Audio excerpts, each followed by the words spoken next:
A'udzubillahi minasyaitonirrajim. Bismillahirrahmanirrahim. Alhamdulillahirabbil alamin wassalatu wassalamu ala asyrofil anbiya'i wal mursalin wa ala alihi washabihi wa tabi'in.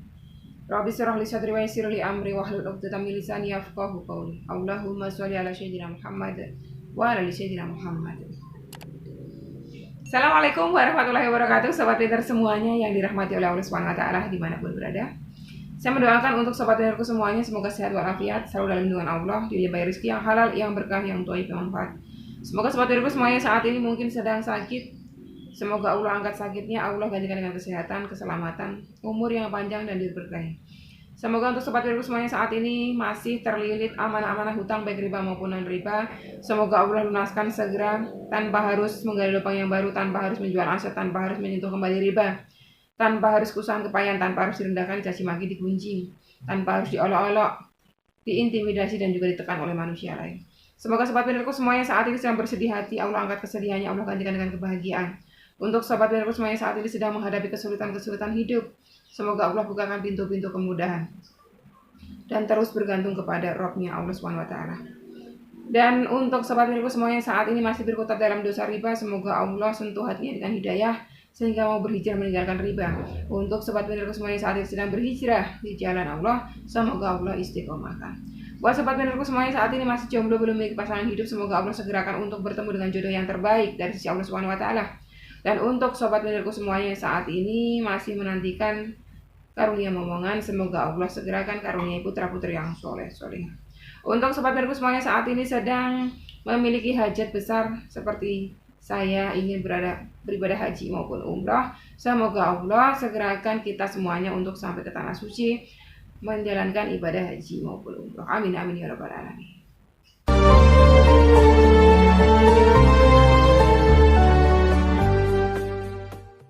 Oke, sobat pintarku semuanya, hari ini sudah ada beberapa pertanyaan lagi yang akan kita jawab sama-sama. Ini dari Mbak Isnawati. Yang pertama dari Mbak Isnawati. Waalaikumsalam warahmatullahi wabarakatuh Umi. Amin ya rabbal alamin. Beliau mengaminkan doa yang saya wakili baca di video sebelumnya.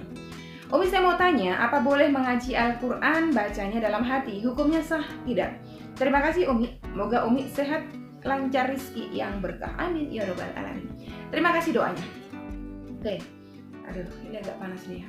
Oke, buat Mbak Isnawati, membaca Al-Quran di dalam hati hukumnya gimana? Sebetulnya tidak ada larangan, cuma kenapa harus dalam hati? Al-Quran ini adalah ayat-ayatnya Allah, bacaan yang baik, sebaiknya dijaharkan, diperdengarkan suaranya. Kenapa? Karena yang mendengar saja itu dapat pahala gitu kan, apalagi yang membacanya. Kita ini kan bukan hidup di zaman jahiliyah ya, di awal-awal dakwahnya Rasulullah yang kalau baca Al-Quran harus pelan-pelan sekali karena takut didengar oleh kaum musyrik. Kita ini kan hidup di zaman dunia merdeka seperti ini, kita baca-baca aja, dikeraskan sedikit suaranya, nggak perlu lantang sekali sampai satu RT dengar, nggak perlu, tapi dikeraskan aja. Dari Mbak Suparmi, Assalamualaikum Umi. Waalaikumsalam warahmatullahi wabarakatuh. Mau nanya, apakah jika saya bersolawat ingin bebas dari riba, apa itu namanya bersolawat karena duniawi Umi? Sebetulnya tujuannya baik, terlepas dari dosa, dan itu baik. Cuma sekali lagi, bersolawatlah karena memang Allah Ta'ala. Nanti setelah solawat selesai baru bermunajat kepada Allah, minta apa aja termasuk supaya terlepas dari riba, silahkan.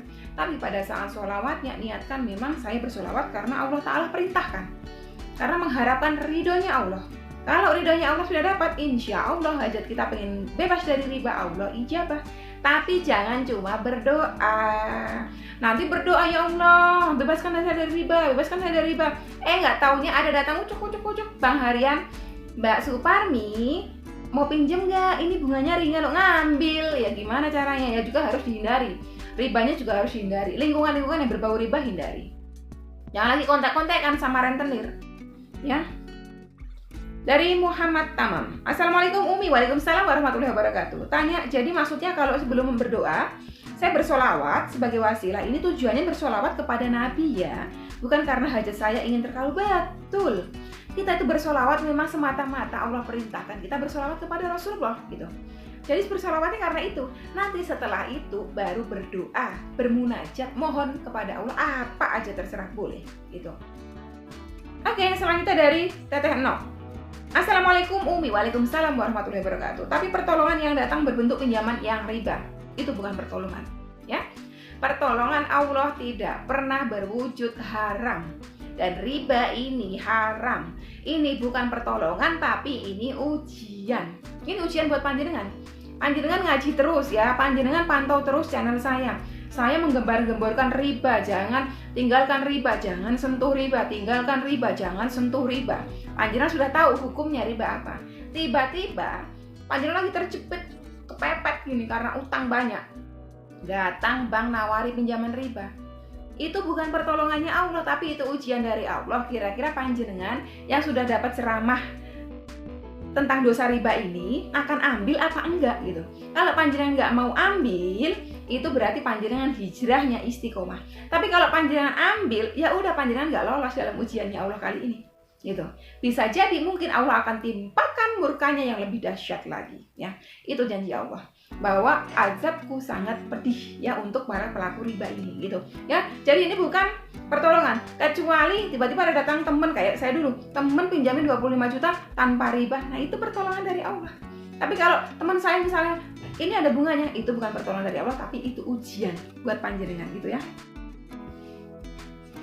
Ini selanjutnya dari sahabat kita Mbak Nadia Treninet ya, Mbak Nadia. Waalaikumsalam warahmatullahi wabarakatuh. Umi, mau tanya, setiap kali jikalau kita mau mendapatkan sholawat, alangkah baiknya diawali dengan istighfar dulu atau tawasul dulu? Terima kasih atas jawabannya. Saya pernah sampaikan, apakah harus bertawasul dulu? Di video selanjutnya ada. Panjenengan mau tawasul boleh. Istighfar, utamakan dulu istighfar ya, karena istighfar keutamanya banyak. Salah satunya juga memperlancar rezeki, mengabulkan seluruh hajat-hajat kita. Itu yang seperti yang disampaikan Rasulullah SAW. Jika kita memperbanyak istighfar, Allah akan limpahi kita dengan rezekinya. Allah akan kabulkan hajat-hajat kita gitu. Boleh silakan tawasul dulu boleh, istighfar dulu boleh silakan. Minimal baca basmalah dulu. Oke, dari Mbak Nuna Luna. Assalamualaikum Umi. Nah ini sering kayak gini.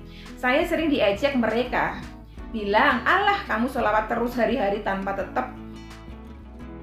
tapi tetap sama aja, masih gitu-gitu aja. Tapi aku semakin bersemangat. Aku yakin selalu ada keajaiban. Betul sekali. Jangan pernah berkecil hati ketika kita diejek teman-teman kita. Justru harus semakin semangat supaya apa?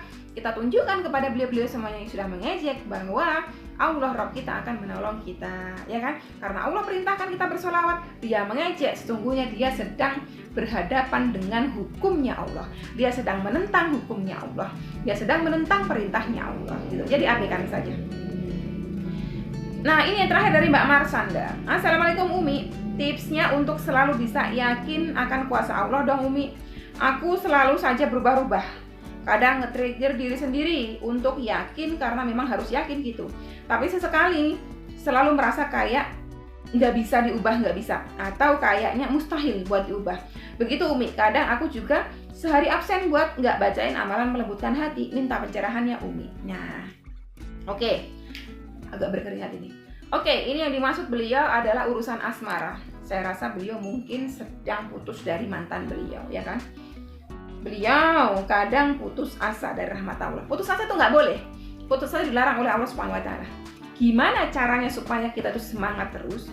Nah, kalau untuk kaitannya dengan masalah jodoh ya, asmara seperti ini, tanamkan dalam hati bahwa jodoh itu ada di tangannya Allah. Walau kita berkeras hati seperti apa, kita minta kepada Allah seperti apa, kalau Allah tidak jodohkan kita dengan dia, tidak akan pernah jodoh. Walau kita tolak seperti apa dia ini ya, seseorang ini, kalau Allah tentukan itu jodoh kita, bakal jadi jodoh kita. Nah, bagaimana dengan kita yang sangat menyayangi seseorang, ya kan? Kita merasa dia tuh paling baik buat kita. Kita merasa udahlah, pokoknya saya maunya sama dia gitu kan. Kita ini manusia memang memiliki rencana. Kita manusia memang punya akal, tapi akal kita terbatas. Rencana kita juga belum tentu yang terbaik buat kita. Allah Al-Wahhab Sang Maha Memberi tanpa batas, dan Allah lebih indah rencana-rencananya untuk hambanya. Jadi Allah tahu mana yang terbaik untuk hamba, mana yang bukan. Jadi ketika kita melakukan amalan melembutkan hati atau amalan apapun di muka bumi ini, ya kan, kita bertindaklah porsinya sebagai manusia. Saya sebagai manusia, saya sebagai hamba. Saya sebagai hamba memang dituntut untuk berdoa berikhtiar. Saya berdoa sungguh-sungguh, saya berikhtiar pun sungguh-sungguh. Permasalahan hasil seperti apa, Allah Rabb saya yang akan tentukan. Jika dia yang terbaik, tentunya Allah akan persatukan untuk saya, gitu kan.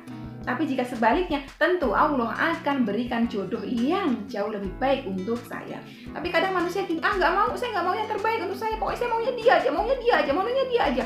Jadi di kepala ini siang dan malam dia mau dia, nggak mau yang lain, mau dia. Nah itu salah. Itu jadi amalkanlah amalan ini dengan niatan dalam hati. Jika dia yang terbaik untuk saya, pasti Allah akan persatukan saya dengan dia. Tidak ada yang tidak mungkin. Ya, tidak ada yang tidak mungkin. Saya sampaikan lagi ya. Kalau kita berdoa terus, ya sesuatu yang nampaknya sulit ya, seperti Umar bin Khattab dulunya kan susah sekali, paling keras menentang Islam, tapi Allah ijabah doanya Rasulullah.